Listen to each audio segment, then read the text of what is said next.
बोलो गणेश जी महाराज की जय।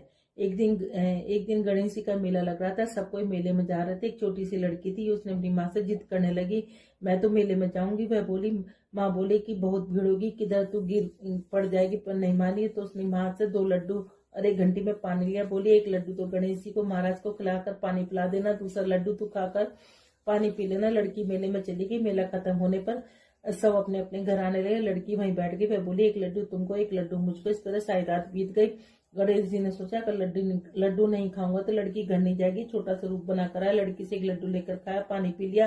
कहा कि कुछ मांगे। लड़की बोली, अन्न मांगू, धन मांगू, लक्ष्मी मांगू, नौखंड महल मांगू, बांदी मांगू, खूंटी हार, शेष भरतार, रुंझुन बैल, बस इतना ही मांगू। गणेश जी बोले, छोटी सी दिखती है पर सब कुछ मांग लिया, अब तेरे घर जा सब कुछ मिलेगा। घर आई तो लड़की की माँ बोली, इतनी देर कहाँ लगाई। लड़की कहने लगी, मैं गणेश जी को लड्डू खिलाकर पानी पिलाकर गणेश जी महाराज की कृपा से सब कुछ हो गया। गणेश जी महाराज जैसे उसको दिया वैसे कहते सुनते हमारे और हमारे परिवार को, सुनने वालों को, सबको देना। बोलो लक्ष्मी माता की जय। एक ब्राह्मण था, हर रोज पीपल में जल चढ़ाने जाता। पीपल में से एक लड़की कहती, पिताजी मैं तेरे साथ चलूंगी। ब्राह्मण सूखने लगा। ब्राह्मणी बोली, क्यों सूखते जाओ। ब्राह्मण बोला, पीपल में से लड़की कहती, पिताजी मैं तेरे साथ चलूंगी।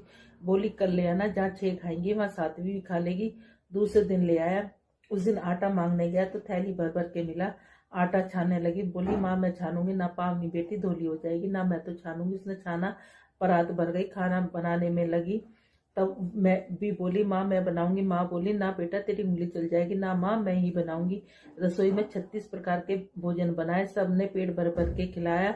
दूसरे दिन और दिन भूखे रहते थे, उस दिन पेट भर के खाया। अब थोड़ी देर बाद उनका भाई आया, बोला, जीजी मुझे भूख लग गया, रोटी खाऊंगा। बहन सोच में पड़ गई, सबने खा लिया, कहाँ से खिलाऊंगी। बेटी बोली, माँ क्या बात है, तेरा मामा है रोटी खाएगा। रसोई में गया, 36 प्रकार के भोजन बनाए, लाकर मामा को जिमा दिया। जीजी ऐसा भोजन मैंने कभी ना खाया जैसा आज खाया। भाई तेरी पावनी भांजी आई, उसने बनाया था। मामा खाकर चला गया। शाम हुई और बोली, माँ चौकी पर दीवा जलाकर बैठा दो, मैं कोठी में सोऊंगी। ना बेटी तू डर जाएगी ना, मैं तो कोठे में ही सोऊंगी। कोठे में सो गई। आधी रात को उठी, चारों तरफ आँख फिराई, धनी धन हो गया, जाने लगी। बाहर बूढ़ा ब्राह्मण सो रहा था। बेटी तू कहाँ चली। माँ वह बोली, मैं तो लक्ष्मी माता हूँ, इसके घर 6 बेटी थी, दरिद्र दूर करने जा रही, तेरा ने करवाया तू भी करा ले। उसके घर में चारों तरफ आँख फिराई, धनी धन हो गया। सवेरे उठकर ढूंढने लगे, पावनी बेटी कहाँ गई। ब्राह्मण बोला, वह तो लक्ष्मी माता थी, तेरे साथ साथ मेरा भी दिल दर्द दूर करे। हे लक्ष्मी माता, जैसे उसके दिल दर्द दूर करे वैसे कहते सुनते सबके करना, और हमें और हमारे परिवार के सबके करना। विष्णु भगवान ने दे। सभी सखियों को नमस्कार। जिन लोगों ने, बहनों ने 14 जनवरी संक्रांत को सूर्य नारायण भगवान की कथा और उसकी जोत लेना प्रारंभ नहीं किया, वो इस इतवार से यानी कल से शुरू कर सकते हैं। क्योंकि कई बार ऐसा होता है कि हम 14 जनवरी संक्रांत के दिन नहीं ले पाते। जैसे सूर्य नारायण के जल के लोटे लिए जाते हैं कि सुबह 365 दिन सूर्य नारायण को जल का लोटा चढ़ाओ और उसके बाद उनकी कहानी सुनो और जोत जलाओ। ये हमारे सौभाग्य को बढ़ाता है, हमारे पति की आयु को बढ़ाता है, हमारे बच्चों को विद्या बुद्धि प्रदान करता है और हमें समृद्धि प्रदान करता है। तो इसलिए आप ये कल से ये काम कर सकते हैं। जो लोग नहीं कर पाए वो कल से शुरू कर सकते हैं। कहानी इस प्रकार है, एक बुढ़िया माई थी, वो सूर्य नारायण भगवान की पूजा किया करती थी। पड़ोसन से गोबर लाती, घर को लीपा पोती करती और भगवान का भोग बनाती और भोग भगवान को, सूर्य नारायण भगवान को लगाया करती। एक दिन उसकी पड़ोसन से किसी बात पर कहा सुनी हो गई तो उसने गोबर देने से मना कर दिया। तो उसने ना लीपा, ना पोता, ना बनाया, ना खाया। इस तरह से उसको 1 सप्ताह बीत गया। सूर्य नारायण भगवान ने सोचा, ये मेरी इतनी भक्त है, अगर ये बिना खाए पिए मर गई तो मेरा तो बड़ा वो हो जाएगा, नाम खराब हो जाएगा। तो उन्होंने बुढ़िया माई को सपने में दर्शन दिए कि बुढ़िया माई बाहर उठ के देख, एक गाय और बछड़ा बंधे रखे हैं। बुढ़िया माई सुबह उठी, उसने देखा एक गाय बछड़ा थे। अब वो सुबह वो गाय 1 लड़ सोने की दिया करती, बाकी सारा गोबर किया करती। पड़ोसन आती, सोना ले जाती और गोबर छोड़ जाती। इस तरह से काफ़ी दिन चलता रहा। तो भगवान ने सोचा कि बुढ़िया माई को तो ये तो सीधी सादी भोली भाली है, इसको कभी पता ही नहीं चलेगा कि ये सोना भी देती है। एक दिन उन्होंने जोर से आंधी में चला दिए। तो बुढ़िया माई ने डर के मारे अपनी गाय और बछड़े को अंदर बंद कर लिया। अब वो सुबह उठी तो देखा वो कुछ सोना दे रही है, बाकी गोबर दे रही है।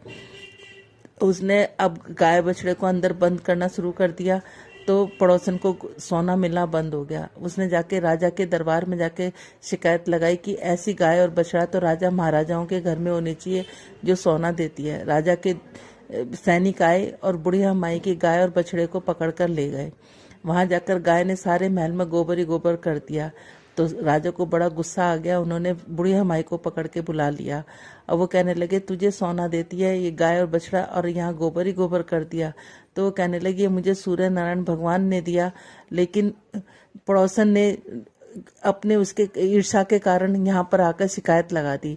तो उन्होंने कहा अच्छा ऐसी बात है तो सूर्य ने भगवान से प्रार्थना करो। उसने प्रार्थना करी, सारे महल से गोबर गायब हो गया।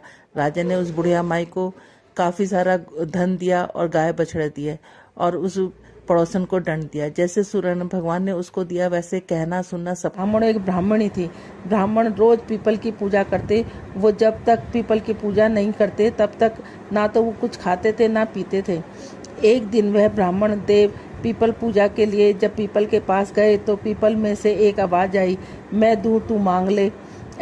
मैं दूं तू मांग ले। ऐसा कई दिन तक हुआ।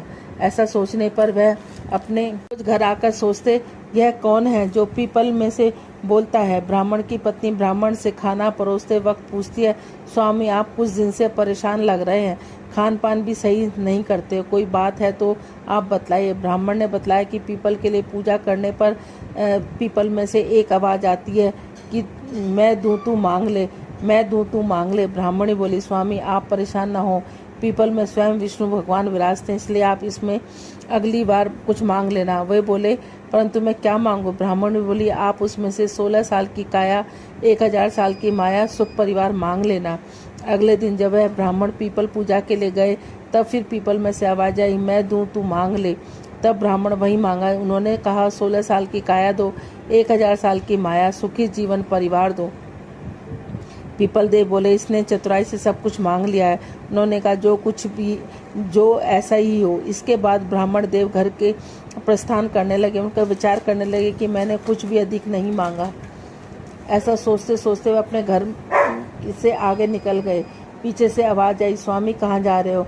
घर का मार्ग भूल गए? ब्राह्मण बोले, हमारी तो झोपड़ी होती थी, यह महल कहाँ से?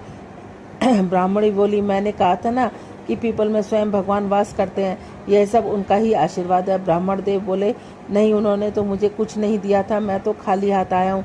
ब्राह्मणी बोली, नहीं स्वामी, घर आए और देखें, हीरे मोती स्वर्ण इत्यादि से समस्त भंडार पूर्ण में भरे हुए हैं। तब ब्राह्मण देव को समझ आया। उन्होंने सब गांव में व सब जनों में घोषणा कर दी, वैशाख माह शुक्ल पक्ष की पूर्णिमा की पूजा करें।